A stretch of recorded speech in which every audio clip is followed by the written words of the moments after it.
For the foundation stage viewers who may be new to the series and following our podcast, I suggest you turn back now and only listen to our podcast videos, as all other Cradle videos posted to this channel will be steeped in spoiler talk. To our aspiring underlords, I encourage you to speculate with me on the ambitions of Northstrider, the monarch figure that has remained fairly enigmatic despite being one of the two we know most about thanks to in-book exposure. Before we can infer anything, though, we must first lay out the grounds from which we can make inferences, starting with Northstrider's relation to dragons. Despite a healthy routine of hunting down dragons and feeding on their essence, as well as a burning rivalry with the greatest living one on Cradle, everyone can see that there's something awfully scaly going on with them. It's hard to say with confidence what the nature of Northstrider truly is.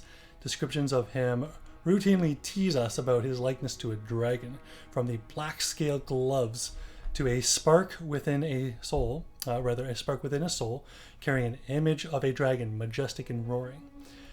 With an author like Will, it's easy to assume these descriptions are all red herrings, especially with each new release mentioning the monarch.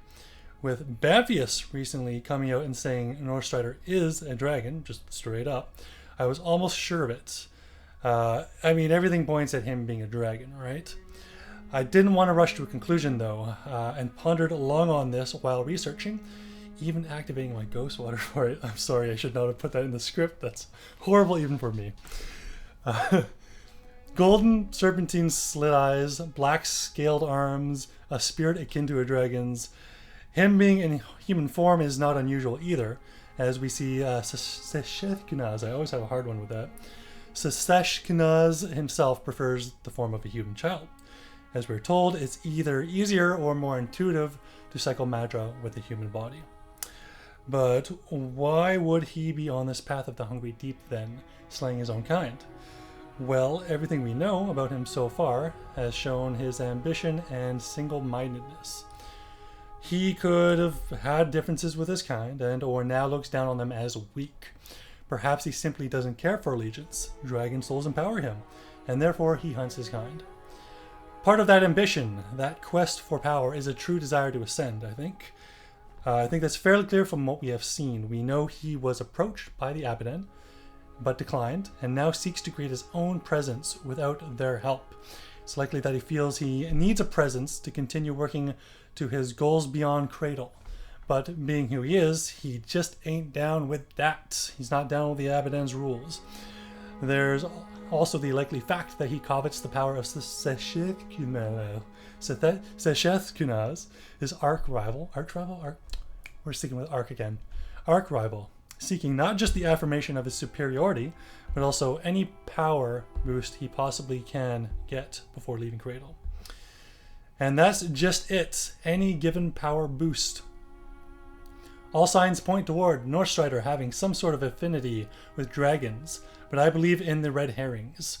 Everything we've been led to believe about dragons is that they prefer to sculpt as perfect a human form as possible with each stage of cultivation. Northstrider is not a dragon, but has found an enhancement and augmentation from the cycling of dragon soul and Madra. I'm not sure if that's specific to the type of Madra he uses. We see him cycling a lot of blood Madra, but I still do believe this to be the case. With this routine diet, he has begun manifesting, of course, physical properties of the dragons he consumes. Not vice versa. He's not a dragon looking like a human. That's very much intentional on their part. No, this is a human looking like a dragon. We've managed to pry from Will the fact that dragons seem to be the only other strong, intelligent, multi-iteration species around the way.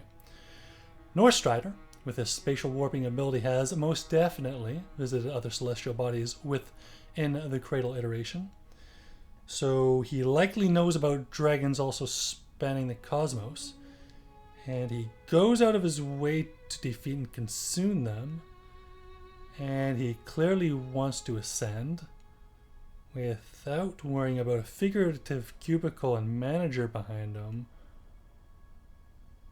him. Whether he's a dragon or not, which I most definitely think he is not, he clearly covets their power at least, and wants to wipe them out at the worst. With endless ambition, he looks beyond Cradle, seeking the grandest dragon patriarch of them all. All, whether driven by spite or simply a thirst for power, he's going to decimate the dragon's kin or not. So that's my theory. My theory is he is not a dragon, and he doesn't hold any particular ill will towards them, but he definitely feeds off them. He grows stronger because of them. And for this, despite just simply wanting to ascend to his greatest heights and go beyond Cradle, he is going to be looking for the ultimate dragon to conquer.